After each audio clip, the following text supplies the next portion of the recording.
So, you're Eric Marquez, and you spent about a year and 9 to 10 months in jail as a result of your involvement in the port shutdown in Houston back in December of 2011. Um, what is going through your head, right now, thinking back about the time that you spent? What is there something that you want to say, that you've been thinking about, that you've been kind of going over in your head after finding out about all of this stuff? My thing is, since I've had nothing but ample amount of time just to think, that's all. Once you're locked up, that's all you can do. Think about what if, what happened, what could have been. And I thought about what could have been if I didn't join Occupy now. If I didn't drop my friend Zach off. If I didn't, take that chance that forefathers, brothers, sisters, everyone in, time has ever taken. And I've always asked myself, and I remember days and days and I would sit on my bed in jail asking, would you do it again? And I always said, yeah, I would. Because it's something I believe in. And, if you can't do what you believe in, what else are you going to do? You know what I'm saying? So, okay, my name's Eric Marquez. I got involved with Occupy, October 2011. A really good friend of mine, Zach, from Occupy Dallas, now. So with Whitney and everyone else there, ended up driving over there, and I caught in on one of their meetings, and I just knew, this is something that needed. This is something that I've been looking for, you know what I'm saying? I didn't know how. I've always been helping with the Army and always all this, but this is something I thought that I can actually get, work to getting back towards. And you said that you got first involved with Occupy Now? Yeah. Is that right? And it wasn't Occupy Dallas, but it was when Occupy Now had just started? Occupy Now. And this was after Dallas got evicted, Yes. right? Okay, so this is shortly after that. How was that first meeting? What happened in that first meeting? Yeah. Why do you felt like you wanted to stick around? Well, it was raining that night, and someone just told me just go in. And when he asked me to come in, I was like, sure. And everyone was just talking. They're sitting on just couches and everything, just comfortable. And it's not like, the meetings that you go to, and it's just like everyone just comfortable and everyone had a say so. And it was just, when you heard them talking and the passion and the fire in their words, you felt it. We were saying what they were feeling, why they're doing what they're doing. And I don't know, just hooked you. Cool. So. After you got involved with Occupy Now in that first meeting, what took you from that point to the port? Because you were involved with the arrest out of the port of Houston. How'd you wind up getting out there? Well, when I got in with them with Occupy, I started because I like trying to donations and stuff. I like people to be able to, because no one can get nothing without someone else helping them. So I was working around donations, trying to get donations here and here from people that I knew networking for Occupy Now, and they've been talking about the Port of Houston, and I've been, talking to Whitney, talking to all them, and listening to what they're saying, and I was like, okay, and they asked for phone, and I was like, yeah, this would be my first really going out there and really standing up to stand up against. Was it your first action? Yes. Okay. Yes, it was. And it was your first arrestable action? Yes. Okay. Okay, so tell me more about when did you get out to Houston, and how did that go? Take me up to the point where you were out there in the road. We drove out to Whitney's parents' house that night. We stayed there. The night before, we all were at this, I can't remember, it's one of another Occupy Dallas Now guy's place, watching the movies, protest movies, and we drove out to Houston, and we get there, we pull up in Houston, and pretty nice little drive. Got lost along the way. We pull up, I saw the Tranquility Park, and I saw everyone out there, and I was like, this is what I've heard about, this is what I've seen in the movies, this is what I've always, you know what I'm saying? And then, like I said, one of my things is when we came here and we started protesting, that's what our country's founded on. That's what I was like, this is it. It's something I'm actually part of now, you know what I'm saying? To be part of history and stuff like that, that's, I don't know.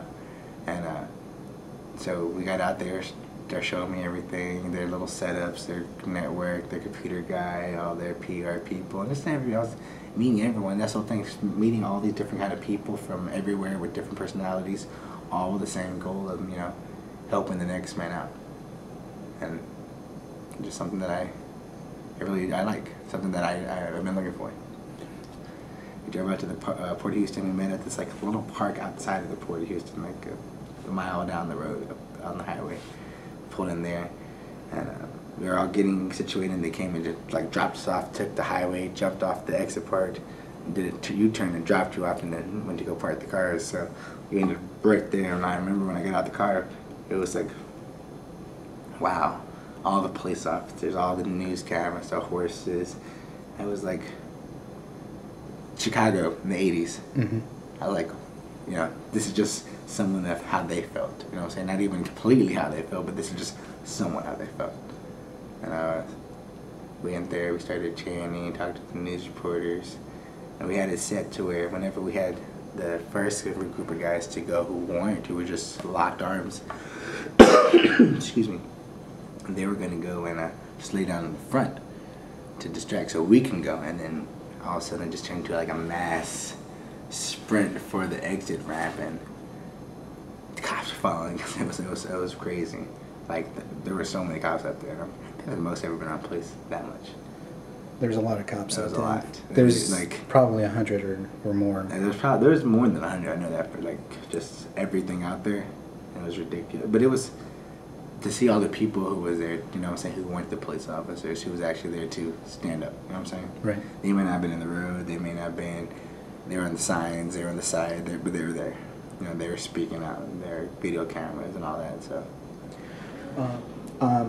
Okay, so we all got arrested and we spent a couple of days in jail that first day, after that first day, and the judge then dismissed the charges, ruled no probable cause, and then we all got released. After that, the district attorney, shortly after, re-indicted us, and they issued new warrants. Most of us made bail before anything came of that, but you didn't know that there was a warrant out, and you wound up getting, you wound up speaking with the police at some point. How did that happen? Like what happened? So we heard that they were going to try to reissue the warrants. So we were talking to a bonds company out of Houston, and they're going through. They're trying to fix it, to get that set up so we go take care of that. And I was one of the fellow protesters I was with, Millie Mata. We were hanging out, and some youngster who was trying to be with Occupy, but it wasn't really, you know what I'm saying, not completely wanting to be a part of it, you know what I'm saying? He ended up cussing her out, and then he tried to stand up to me, you know, just took it into the belligerence, like let his, I don't know, the whole brotherly love was out the window, and it was like, okay, I'm gonna act like all these other individuals out there who we don't want to be a part of, you know what I'm saying? And the cops saw him push me, and they came over there, and they were like, this, put him in handcuffs. They were gonna put me in handcuffs, but the head officer said no, that I didn't do nothing. So they asked me for my information so they can file the paperwork to lock him up. And I was like, okay.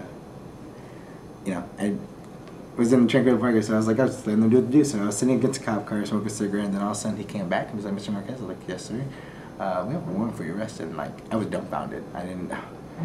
It hit me from left park. I was just.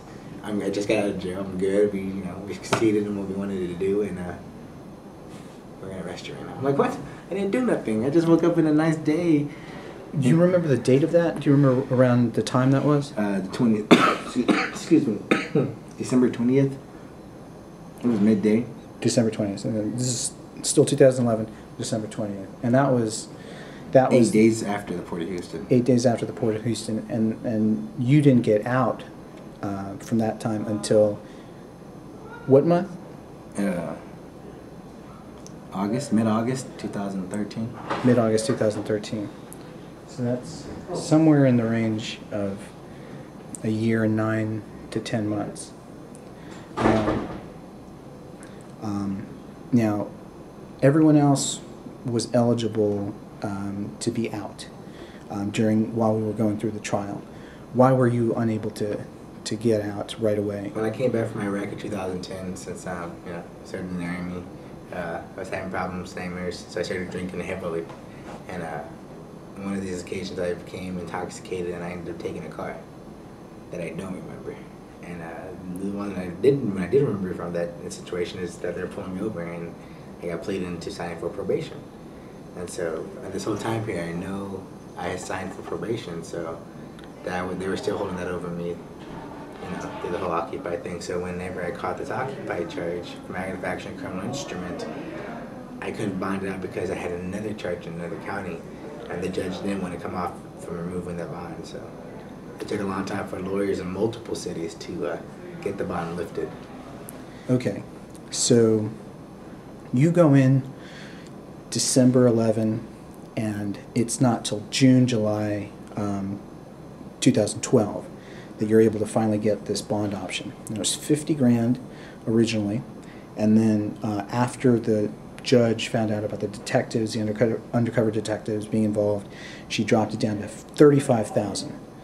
So at that point, we started trying to raise the 10%. It was like a non-refundable 10% to put that up. So it's 3,500, and Brady was working on that, as was I, and a person came through with a really large donation that eventually got that full sum in. So we then took it to the bond office in Houston, and they processed it through the jail, and everything was set. We had your place that you were going to stay with Remington, yes, right? And so we had those things lined up, and you were ready to go, and they started processing you out. Tell me what happened at that point. Processing me out, I'm getting to the point right to where they're about to cut their band off your wrist that has your identification information, and then right after that, you're outside the door.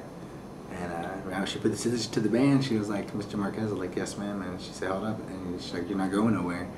You have another warrant pending in Dallas." And I was like, "Excuse me? No, I just posted bond. That can't be possible. That you're going to post bond on something, but there's something else holding me back from even leaving." And I was like, "No." I tried to show her the paperwork, and she's like, "Well, put you back in there." So I just went back in the cage.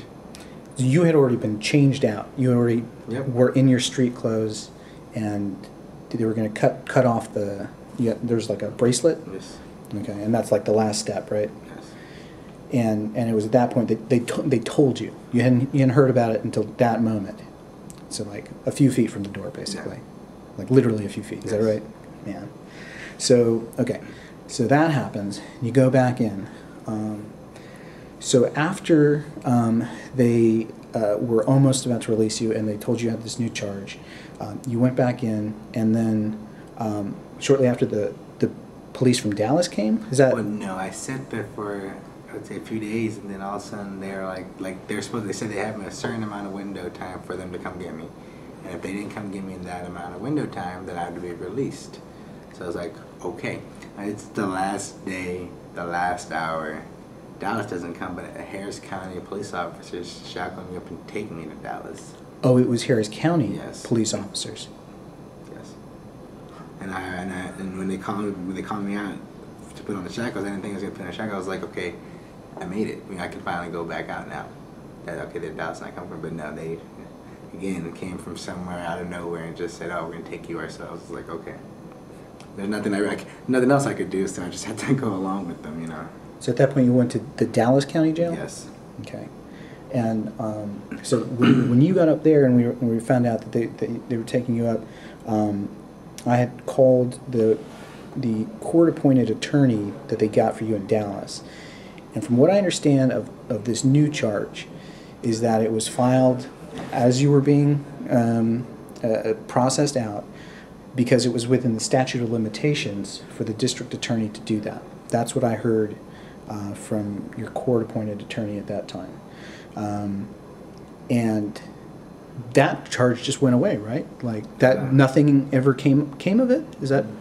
Was like the public defender. She wanted me just to go ahead and sign for her exact words was like, if you go ahead and sign for this one and the probation violation, we could just go ahead and give you this time, and you go down there, you barely go down to TTC and do a turnaround. She just wanted me to sign for it. I was like, no, I'm not going to take a charge. I don't even know what are you accusing me for? I'm not going to just take something. So we ended up getting Don Sullivan to represent me. And so he was looking into it. And then when we went up there for the revocation hearing for the probation violation, I never heard about the whole charge that I was brought back up to Dallas for, and it disappeared. You just never heard about it again? Never heard about it again. And when I went to TDC, I asked them about it, and it's like, it shows it was press charges against you, but that it was eventually dropped. It was eventually dropped. So the DA must have just decided to drop it. Just like how they just out of nowhere, let's charge him with this now when he's about to get released, and but we have our rings on him, and then right when they get me, oh, he's going down, so let's drop it. Excuse me. So what happened in Dallas is that you didn't have to deal with any of the stuff that actually got you to Dallas. You had to deal with probation violations from that first thing from before Occupy. Yeah, I didn't have to worry about the first thing. I just had to worry about the violations, and it was the revocation hearing. And why? So you said that one of them was absconding, but you didn't realize that you couldn't leave Dallas. When Is I that right? signed for probation, I was told that I was not allowed to leave the state of Texas. And I remember this vividly because I was like, wow, Texas is pretty big, so I got a lot of place to go in the state of Texas. But ended up that being wrong, so I couldn't leave Dallas. And I was like, really? And so that absconding was... So that you found out about that at the probation hearing? Yes. And what was the second violation for? Catching the charge. Catching the charge in Houston. Yes. At the port. But since that one, they really couldn't actually just say, oh, because it wasn't actually finalized or anything, so... And how much time did they give you at that point for those two violations? The charge carried for, I think, like 2 to 10, I ended up getting 4 years. 4? Yes. And so at that point you thought, it's 2012, you're thinking 2016 is when you're getting out. Well, I knew because the time that I've done in Harris County, that was going to add up a little whenever they did get it around to me. But I was just like, well, nothing. I can't do nothing else. I'm not going to become like a prison break or try to break out, so I'm just going to sit here with them. And so first it was hard to do the whole acceptance that there was, but since I've been in Houston for so long, I really was already there. But then I was going to TDC now, so I was going to be farther from my family, and a situation that's not the same as county jail. It's to where it's like, it's going from the minor leagues to the major leagues. You know what I'm saying? Right. And it was just like, oh, here we go. You know what I'm saying? So, tell us about, how your experiences were in TDC. How did that go for you? At first, it was easy. Well, I wouldn't say easy, but it was adaptable to the fact that I was in the military. So it was the whole, do this, follow this rule. So I was able to, adapt to that. But then once seeing just the people who've been down there for years upon years, or the new people just coming down here who are going to be down there for years upon years, and there's no hope in them anymore. And then there's the anger, like the anger that you see there is just not like the anger you see in the streets. It's like something that you just don't come across normally on a normal day because it's so pent up in them and they can't do nothing about it until they just let it out. And when you see someone fight someone else, it's just like, we took it back to the barbaric days. And going to think from where I've been and through what steps I've taken and where I've ended up, it had a damper on me for a while. But then I realized, I'm the beholder of my next day. I'm the one who, if I determine if I smile or what, it's up to me. So once I was able to realize that and just actually counting days, because that was hard too, at first counting every day that passed by on the calendar. And it didn't really get into the calendar, so it just stopped doing that, you know what I'm saying? And we just learned to have a routine, You said you saw a number of fights there at TDC? That happened a lot? Did you wind up getting into any fights? Yes, because I didn't try to join into one of the gangs that they had down there, since like I said, I don't believe in violence anymore. But they were trying to get me to join. I was like, no. So they ended up having me jumped, and I became a little barbaric, And it's the animal inside of us. Like, you don't want to. There's things you just don't want to do, but then it just out of nowhere spawns. And I fought back, and when I was done, I was like, wow, I really did this. When was that? When did that happen? July 4th, 2013. Happened on July 4th. I was in Garza West eating, and some guy came up to me and just hit me in the face with a plastic solid mug. And I don't remember seeing anything, just the blue mug. And I was like, before I saw the blue mug, it was too late. Excuse me. How did that resolve? Did you get in trouble for that? Or? Well, I was an S2 at the time with his trustee status, so I had more good time given to me. I was able to do more things than other inmates, and I went to isolation, solitary confinement. They segged me, and I stayed there. Then I went to the hearing, and I was fighting, saying the situation happened. The captain who looked at my record and the other records determined that it wasn't me, so he ended up just dropping me to an S3, which is the same thing. So I didn't lose any of my good time, because if I would have got dropped anything, or if he would have taken away one day of my good time, I wouldn't have got out until next year, if that. Wow. At least a year in between. You could have lost a year. Yeah. Wow. Okay. So I guess that was a really lucky break. Yes. Man. So okay. So you managed to get in one fight the whole time that you were there, Yeah. in that almost 2 years. So that's great.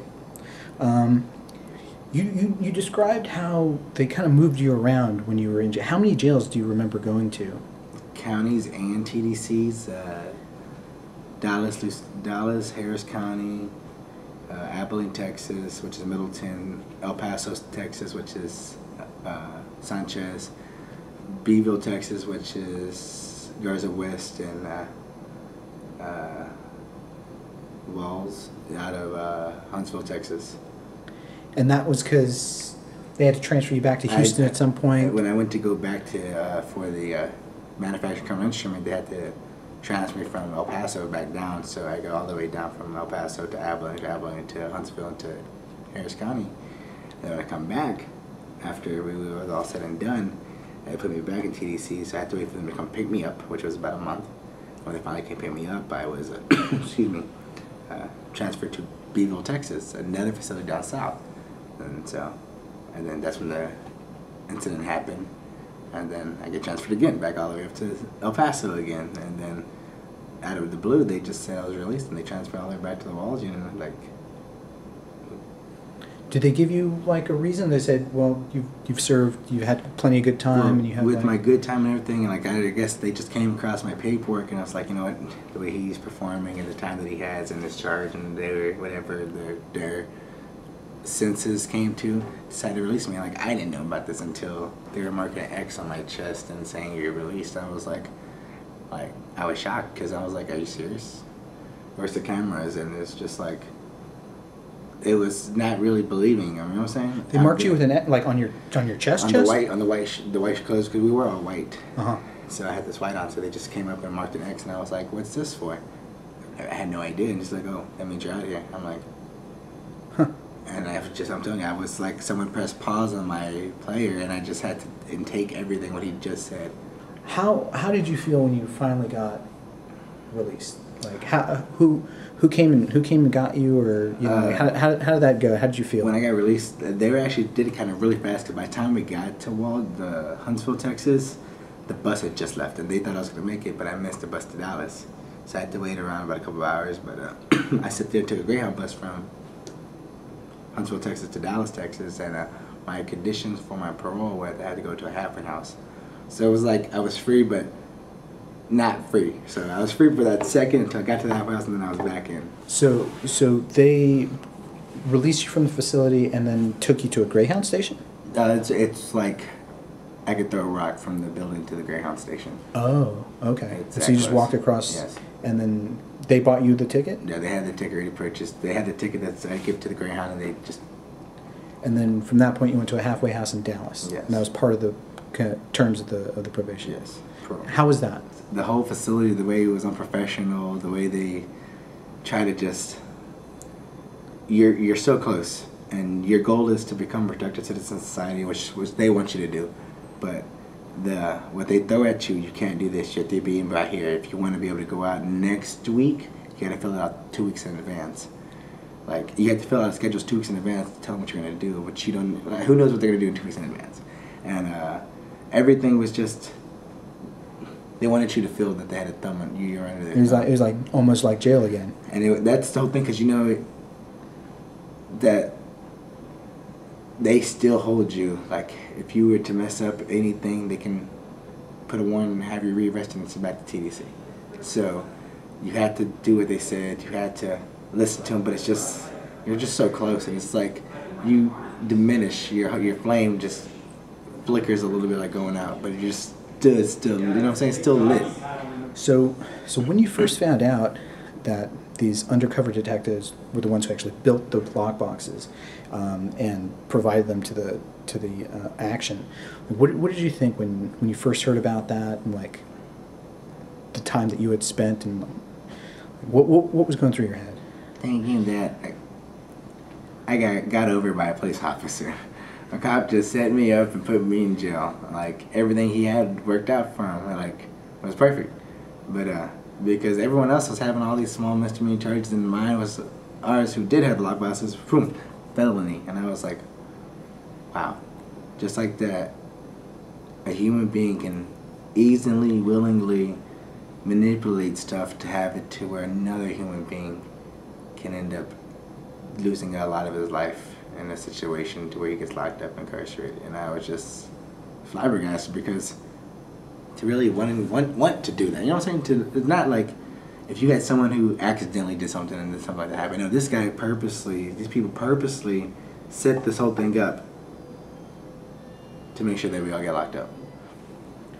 You were in the Army. Yes. And so you were a soldier you were in there 4 years? Yes. Okay. What do you think about, like, as your role as a soldier and their role as a police officer? Can you see, you know, where they were coming from on this, or like is this not like how the military works? Like, I see the whole thing about willing to pledge your life, your livelihood, yourself, your family to the cause that you believe in, to helping others.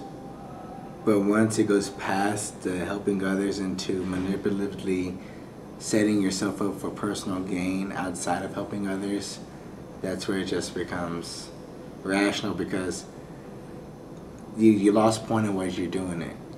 You know, when I joined the Army and my friends were over in Iraq and everything, we knew why we were over there. We always, when we did something, we knew what we were doing it for. We had our mindset, and that was ingrained in us. When we raised our right hands and we swore, we knew what we were swearing to, and we knew to uphold it. And I know any law protector swears that, and I know those police officers do too, but just to know that they can swear on an oath and then turn around on that same oath with that same breath and know that they're gonna bend the law to their advantage. did you see those comments that one of the detectives made about his stats? Did you happen to see those? No, I haven't. The one of the detectives, his name was Rick Reza.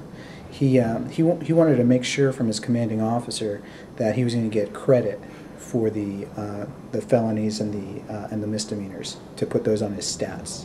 You didn't see that one? And see, and like that's exactly what I'm saying. To be able to know that whenever we've decided to do anything in our life, we decide to be an astronaut, or whatever, anything, a cop, a soldier, a firefighter, whatever, we have a reason, a fire to do, like a fire and burn inside of us to want to do it. And there's all these good intentions that you want, but whenever you just get in the corruption of it and you lose yourself, and they turn around on themselves and ask, can I get credit for something like that they helped mastermind? That right there is just makes you lose hope. Like, if these the guys are protecting us, who's the guys against us? Like, which one do we need to watch out for? Am I going to watch out for the bad guys or the good bad guys? Let me know, because I'm scared. You know what I'm saying? I'm not supposed to be at home worrying who's going to try to set me up, the cops or the bad guys. You know what I'm saying? Right. At least if I know who the bad guys are, the cops, I don't know who's bad. You know what I'm saying? Yeah. So it's just, it's not the way it should be. Yeah, to me, it was mind-boggling that if they wanted to prevent a crime or us using those boxes, all they had to do was mention what they already knew, which was that they were a felony. Nobody wanted to get a felony going into that arrest, and they could have diffused the whole thing. But to me at least, it seems like they were more interested in trumping up these charges and making us appear as if we were masterminds constructing criminal instruments, when they in fact were the ones. Well, I mean, is there anything else you want to say? My thing is watching Occupy grow. It's like a flower. It's like it was planted by us and it grew. But just like every flower that grows, every winter that comes, it withers away and dies. But knowing that when the weather does come right and it is taken care of and it is nutrienced, that it's going to grow back. You know, every year and every year, as long as it keeps being taken care of, it's going to grow back bigger and stronger. And when I think about that, it's like the people. Because no matter what, we're going to go through something. We're going to be trying to fight for something, because no matter what, we're always going to try to stand up for ourselves, because we're humans. We can't just be ran over no more. And that's what we come to, is like, if we band together and stay together and work on this as a team to make our life better, more manageable, more livable, that it's for us, not for somebody else, to live our life. That's who we're trying to do it for, ourselves, our brothers, our sisters. Instead of trying to just get ahead of everybody else, if we could all just be happy, you know. And I think that Occupy can be there. I think even if it's not Occupy, if it's just going out and just helping someone who knows that they need it, and like, you're not gonna get nothing out of it. If you're gonna go help the oppressed, they're out there. If you're gonna go help someone who needs you, you'll never know who needs you unless you go ask and go looking. And because it's sad, because when you think about it, everyone out there has just their story, and either they're just too scared to speak up or stand out, or they don't see them that they can, you know, like, ride with. When I was in the Army, I had someone I can always know that I can go in with. There's someone right next to me. When you have someone who just got kicked out their house for foreclosure, or lost a job for removing, who else did they have to stand by? And Occupy was that standby. The Occupyism that gave them that light. You know what I'm saying? All these individual cameras came together, all these individual lights came together, small little lights that are insignificant by themselves, but when they came together, they made a beacon of hope. You know what I'm saying? And I think that, I know the flame flickers for our beacon, but it's not going to go out. Because if it goes out, then we just don't want to live no more. But I know we do, and I know Occupy is going to, even like I say, if it's not Occupy, we're going to come together, and we're going to change our life, our society, our country, you know, our world. I think it's really amazing that you are still so optimistic. I mean, I think it's kind of incredible.